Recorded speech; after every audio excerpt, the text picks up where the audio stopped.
6. Slavery. The slave quarters at a tobacco plantation. About half the people in Williamsburg were enslaved Africans. Some worked in town, while most lived and worked on farms and plantations outside the town. Slaves in the colonies had different roles, yet all the positions were demanding in their own way.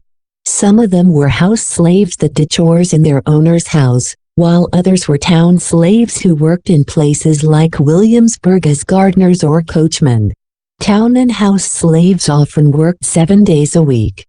A few town slaves were fortunate enough to learn a craft, such as shoemaking or blacksmithing.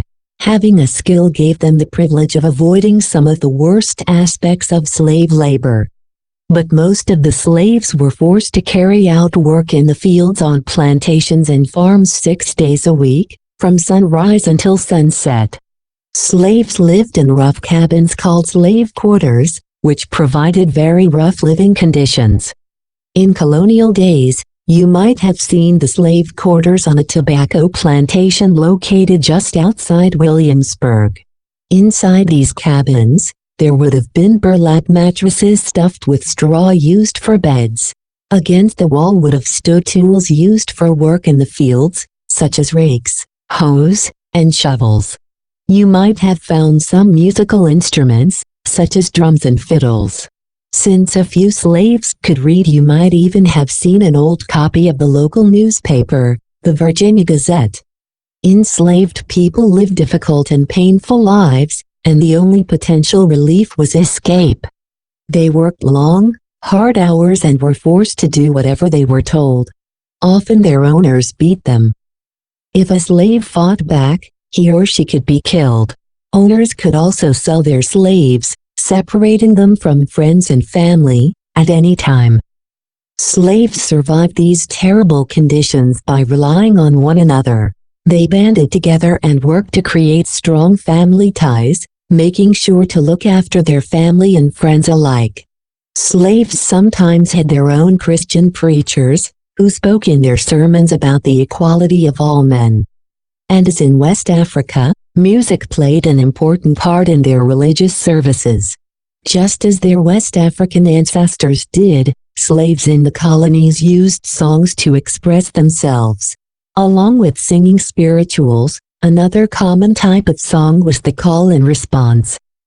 In these songs, a leader would sing a line, the call, and then everyone would repeat it, the response. The enslaved Africans sang of their anger and pain, along with their hope for freedom. Juba, a call and response song. The word juba refers to a call and response song with clapping. It can also mean leftover food, such as bread crusts, and the skin from cooked meat that owners fed their house slaves. One African-American woman's father told her that his mother had added milk to food scraps to make his family's meal. While she and his sisters prepared food for their owner, his mother had sung the words below. The song expressed her wish to give her family good, hot food, like the food she made for the slave owner. Instead, she could only give her family leftovers, or juba. Call. Juba this and juba that. Response. Juba this and juba that. Call. And Juba killed a yellow cat. Response. And Juba killed a yellow cat. Call. And get over double trouble, Juba. Response.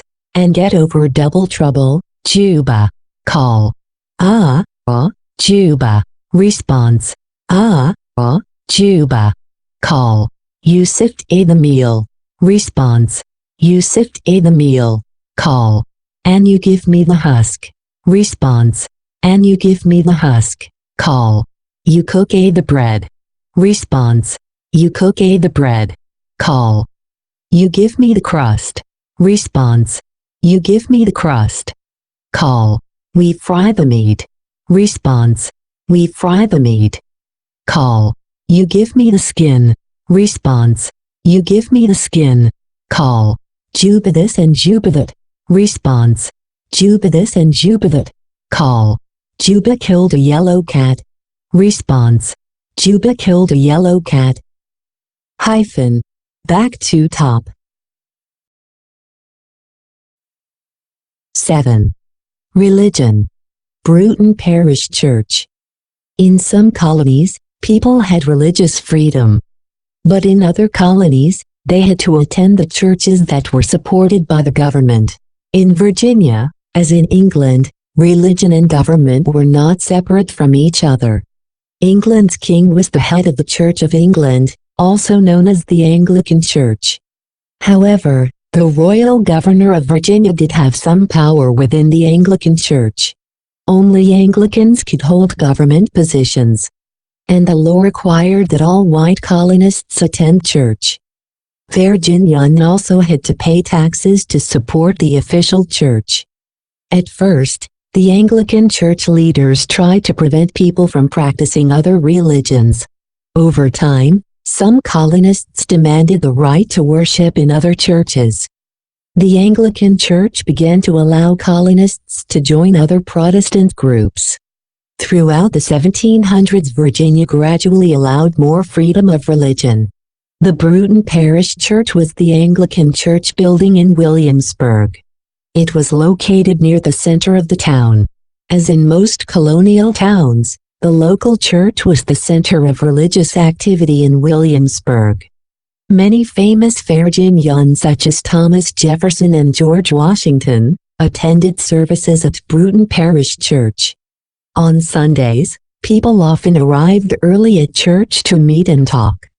Many of them only came to town once every few weeks.